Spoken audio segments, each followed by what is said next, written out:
এই যে ভাই লন আপনাদের পরোটা। ওই মেয়ে এতক্ষণ পর পরাটা দিছেন, শুধু পরাটাই চাবাম, ডাল ভেজি দিবেন না? এই রিয়াজ, তুই একটু চুপ কর না। দেখতেছিস তো লোকটা একলা, পরোটা যেহেতু দিছে ডাল ভাজিও দিব, তুই একটু ধৈর্য ধর। ভাই আপনারা একটু বসেন, ডাল ভাজি দিতেছি। কি ব্যাপার বুঝলাম না, দোকানদার এত মোটা করে পরোটা বানাইছে কে?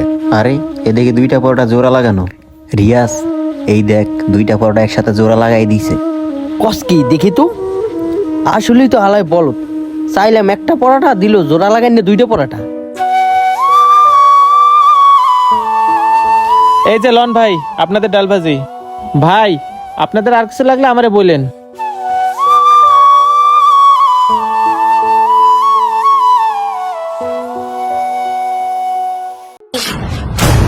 কিরে, পরোটার ভিতরে 1000 টাকা? রিয়াজ দেখ, পরোটার ভিতরে 1000 টাকা। কি কস? আসলেই তো পাইছস, ভালো হয়েছে, এই টাকা দিয়ে পরাটার বিল দিমু, পকেটে থাক, খা খা। এই বেটা কি করস? কার টাকা তুই পকেটে ঢুকাইছিস কে? দোকানদার মনে হয় এই টাকাটা ভুলে পরোটার ভিতরে দিয়ে দিছে, তে টাকা দে। আরে বেটা তুই বলদ নাকি? যার টাকা হয় হোক, খাওয়া শেষে এই টাকা দিয়ে বিল দিয়ে যামুকা। না না, অন্যের টাকা দিয়ে আমরা বিল দিব কে? তার চেয়ে ভালো যার টাকা তাকে দিয়ে দিই। ও বুঝছি, তুই যেহেতু এই টাকা দিয়ে পরাটার বিল দিবি না, তার মানে তুই এই টাকাটা একলাই মাইরে দিবি। আরে বেটা তুই সবসময় একটু বেশি কথাই কস। এ ভাই এদিকে আসেন তো।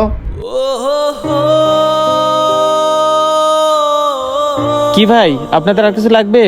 ভাই আমাদের আর কিছু লাগবে না, আপনি মনে হয় এটা